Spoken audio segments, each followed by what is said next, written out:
This is not a video about manners. It is about survival under observation. The moment you step into public space, you enter a silent audit. People are not listening to what you say. They are watching what leaks. Your tone under pressure, your posture during inconvenience, the way you handle friction when no one is officially watching, but everyone is informally recording. Most men misunderstand this environment.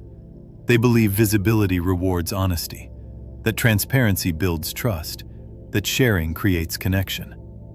These ideas sound virtuous, but in public, they are liabilities. Because public space is not intimate space. It is not forgiving. It does not contextualize. It catalogs. Every public action becomes a symbol. Every reaction becomes a reference point. Every weakness becomes a story someone else finishes for you. This is why powerful men throughout history learned concealment early.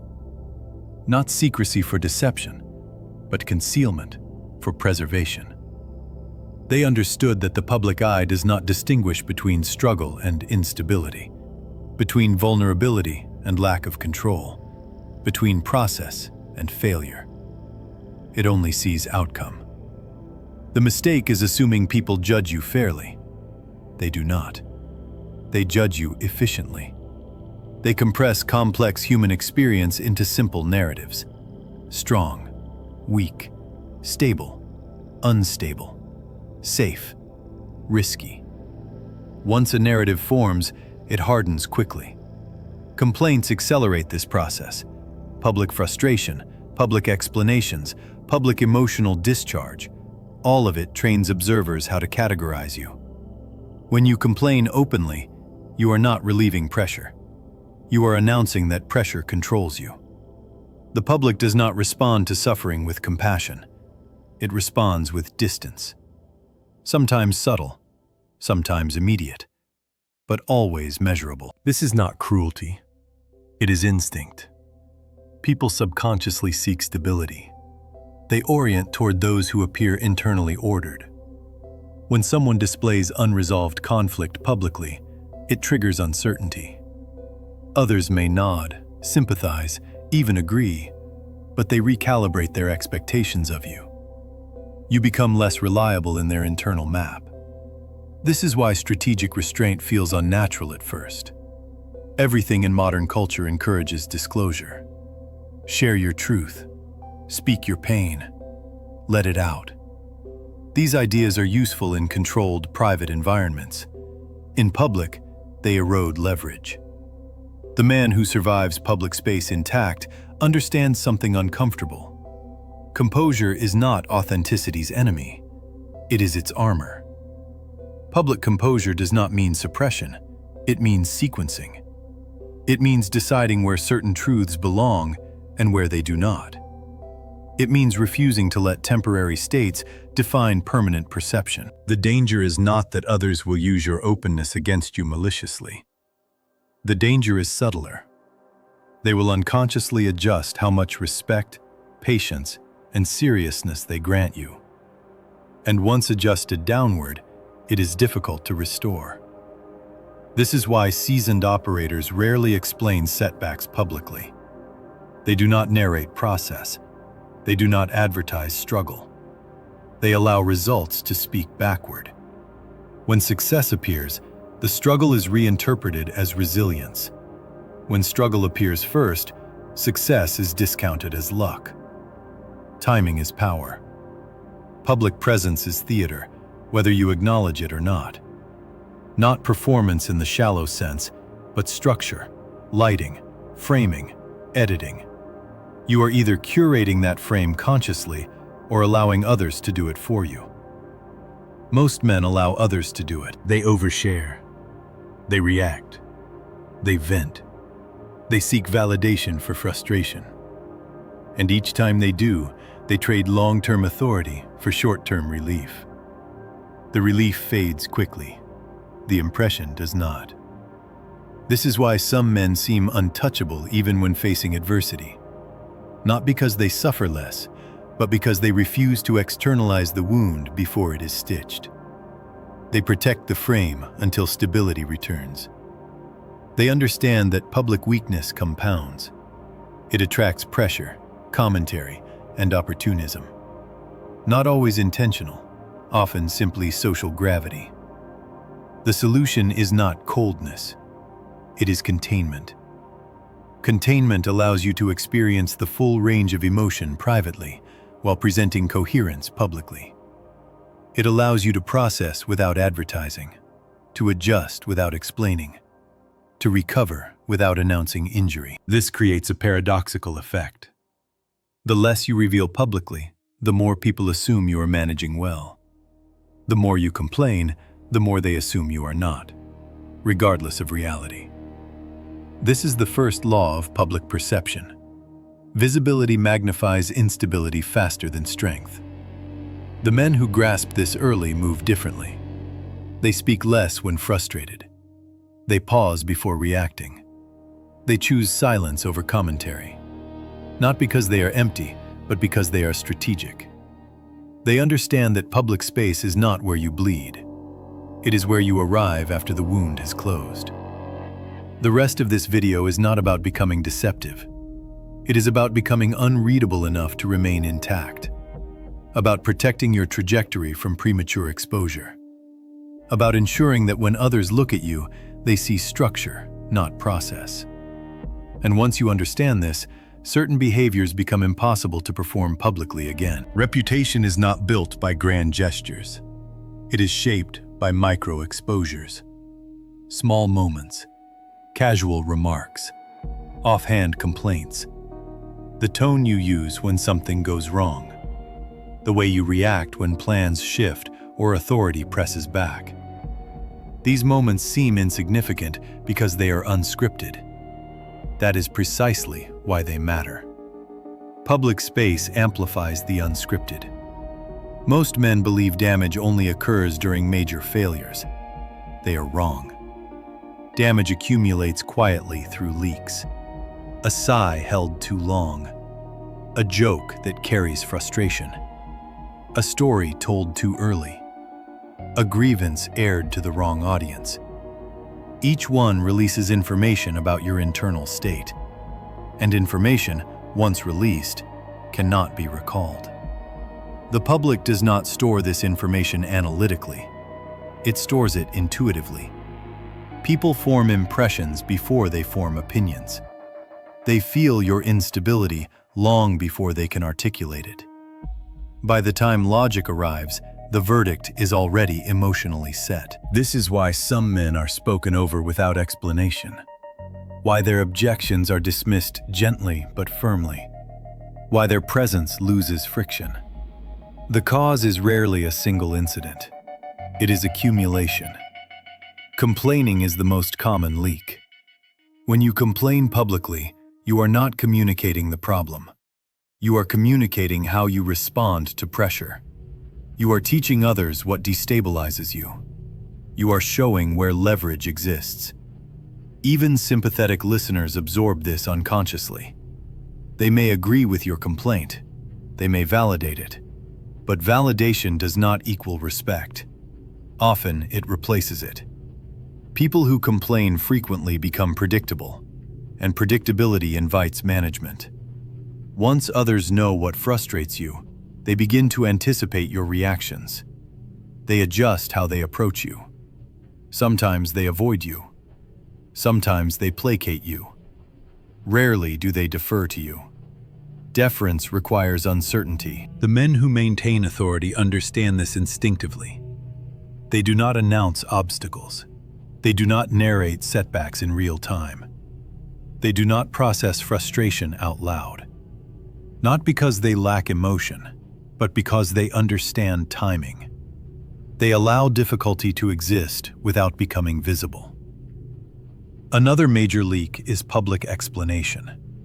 When something goes wrong, many men rush to clarify. They explain context. They provide background. They defend intent.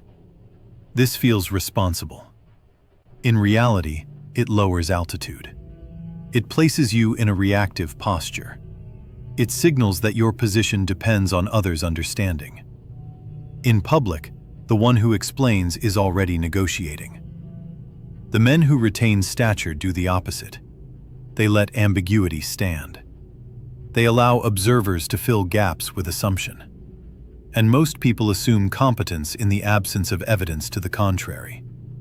They assume reasons. They assume control. Explanation collapses that space. Even humor can leak. Self-deprecation, when used casually in public, trains others how lightly to take you. It feels disarming, but it dissolves edge. It tells the room that you are safe to minimize.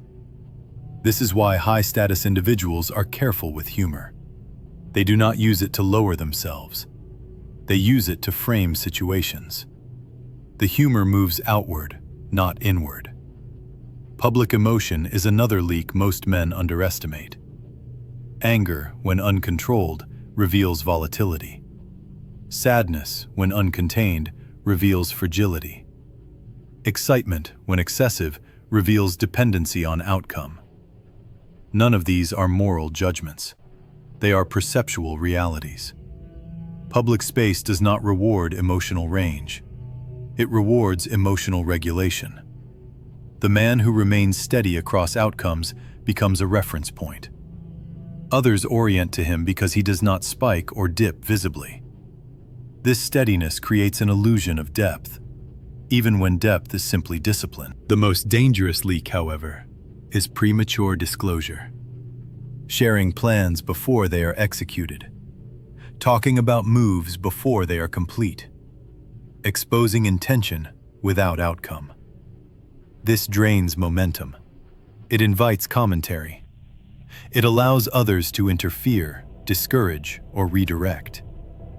Powerful men move in silence, not because they are secretive, but because they understand energy. Intention spoken too early loses density. It becomes social material instead of structural force. This is why the phrase, "Let me tell you something," is often followed by loss of leverage. Public space is full of ears, but short on loyalty. Information spreads without context and returns distorted. The less you offer, the less can be misused. This does not mean becoming mute. It means becoming selective. Speaking only when words add weight instead of relieve pressure. The men who master this appear calm, not because life is calm, but because they have sealed the leaks.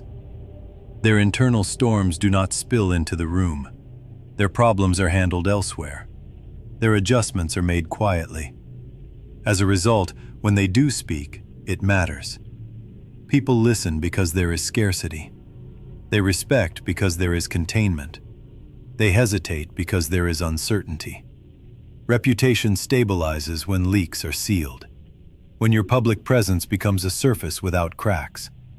Not smooth in appearance, but solid in feel. This is how composure turns into authority. Not through intimidation, not through performance, but through the refusal to bleed where others are watching. And once you see how much has been leaking, you cannot unsee it. Once you understand how reputation bleeds, the next shift is unavoidable. Certain behaviors no longer feel harmless. They begin to feel reckless. This is where restraint stops being optional. Public space is not neutral ground. It is an arena where perception hardens faster than reality. What you expose there becomes fixed before it becomes true. This is why concealment is not dishonesty.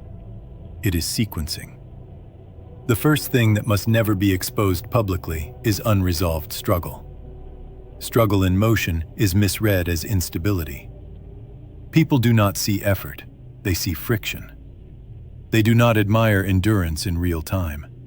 They wait to admire outcome. When you expose struggle prematurely, you anchor your identity to the process rather than the result. The men who retain authority understand this timing instinctively. They allow struggle to exist privately and resolution to appear publicly. Only afterward is the story told, if it is told at all. This reverses interpretation. What looked like silence becomes discipline. What looked like distance becomes focus. Another thing that must never be exposed publicly is confusion. Uncertainty is natural, but public uncertainty invites influence. The moment you voice doubt openly, others rush to fill the gap. Advice arrives, opinions stack, directions multiply, and before you realize it, your path is no longer yours. This is how men lose authorship of their lives without noticing. Confusion shared publicly becomes collective property. It gives others permission to steer you. Even well-meaning guidance erodes your perceived autonomy. People stop assuming you have direction and start assuming you need it. The men who hold position allow confusion to exist silently until it resolves into clarity. Then they move. From the outside, it appears decisive. Internally, it was simply contained. Never expose internal negotiations.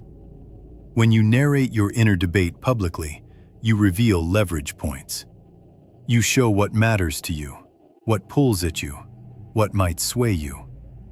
Others learn how to pressure you without realizing they are doing it. A man whose decisions appear final is treated differently than one whose decisions appear flexible. Flexibility can exist internally. Publicly, it dissolves gravity. Another critical exposure to avoid is grievance. Public grievance feels justified because it often is. But justification does not protect reputation. Grievance signals fixation. It tells observers where your attention is trapped. It tells them who occupies space in your mind. The moment someone realizes they live rent-free in your public expression, you lose altitude. The men who understand this never grant enemies visibility. They do not complain about opposition. They do not explain unfairness. They do not announce resistance. They move around obstacles without naming them. This is psychologically destabilizing to others. When people cannot locate themselves in your narrative, they lose influence. Even success must be concealed carefully. Celebration that seeks witnesses reads as need. Achievement that announces itself invites comparison, resentment, and challenge. Quiet success, on the other hand, forces recalibration. People discover outcomes after they are irreversible. This creates a delayed impact that is far more powerful than applause. Another exposure most men underestimate is emotional explanation.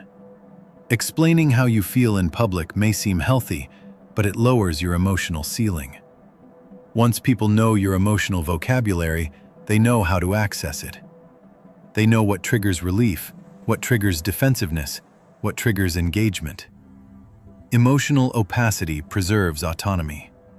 This does not mean suppressing emotion, it means relocating it. Processing happens in private, with trusted structures, not in open environments where interpretation replaces understanding. The final exposure that must be sealed is intention. Talking about what you plan to do before it is done weakens execution. It drains urgency. It invites commentary. It creates a false sense of completion. The public acknowledgement becomes a substitute for action. Men who operate effectively let results announce intention retroactively. They arrive changed rather than narrating change. All of these concealments serve one purpose: stitching the public image so it does not tear under pressure. When leaks are sealed, perception stabilizes. Others stop probing. They stop testing casually. They stop assuming access. You become harder to read, not because you are deceptive, but because you are complete. This completeness is unsettling in public space. It resists categorization. People cannot decide whether you are struggling or succeeding, moving or waiting, winning or withdrawing. And in that uncertainty, they default to caution. Caution is respect's precursor. Once you integrate this, public behavior simplifies. You speak less, but with more intent. You react slower, but with more precision. You disclose selectively, not emotionally. Your presence becomes clean, not loud, not performative, clean. And when presence is clean, reputation stops bleeding. Once concealment becomes instinctive, the external world begins to behave differently around you. Not dramatically, quietly. People stop assuming familiarity. They hesitate before probing. They phrase questions more carefully. They stop treating your inner life as communal space. This is not because you demanded it. It is because you removed access. The public responds to absence of information with projection. When there is no visible instability, people assume stability. When there is no visible confusion, people assume clarity. When there is no visible grievance, people assume resolution. This assumption works in your favor. The most underestimated effect of concealment is time. When you are not publicly processing, explaining, or reacting, time opens.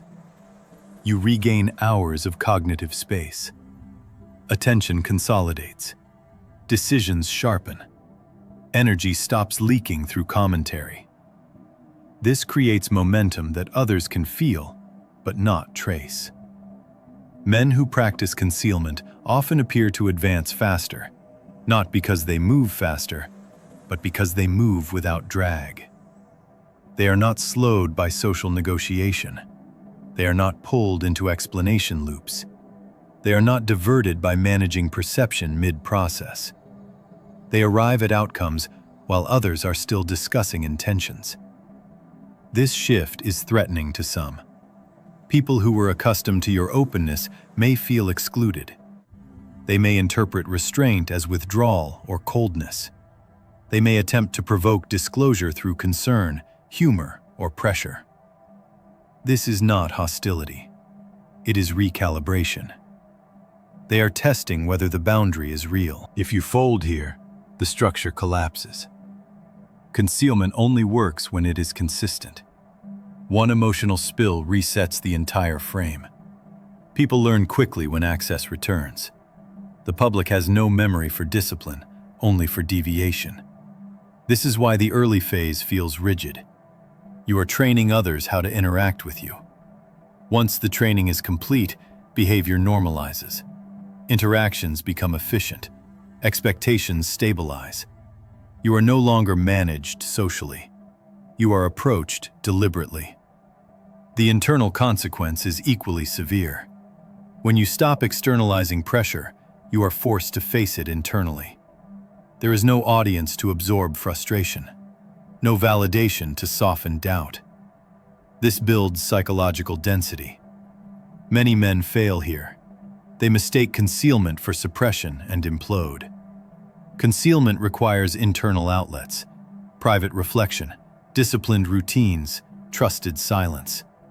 Without structure, restraint becomes corrosion. But when structure exists, concealment creates strength that does not need display. You begin to experience something rare: internal clarity paired with external calm. Decisions feel cleaner because they are not influenced by reaction. Emotion stabilizes because it is not broadcast. Identity consolidates because it is not negotiated. The public reads this as authority. Not authority demanded, authority assumed. This is the quiet paradox. By saying less, you are granted more. By revealing less, you are trusted more. By explaining nothing, your actions carry explanation retroactively. This is why concealment has always been a rule of power, not a trick. It protects trajectory. It preserves optionality. It allows you to move before resistance forms. Those who ignore this rule remain legible, predictable, easily managed. Those who integrate it become opaque, harder to influence, difficult to categorize. And in public space, what cannot be categorized cannot be easily controlled. This is the final consequence. Once you stop bleeding publicly, you stop being handled casually. People treat you as something solid, something closed, something complete. Not because you became deceptive, because you became finished before you were seen. That is the difference. And once this shift is made, returning to public exposure feels reckless, because you finally understand what the public eye does with what it sees, and what it never gives back.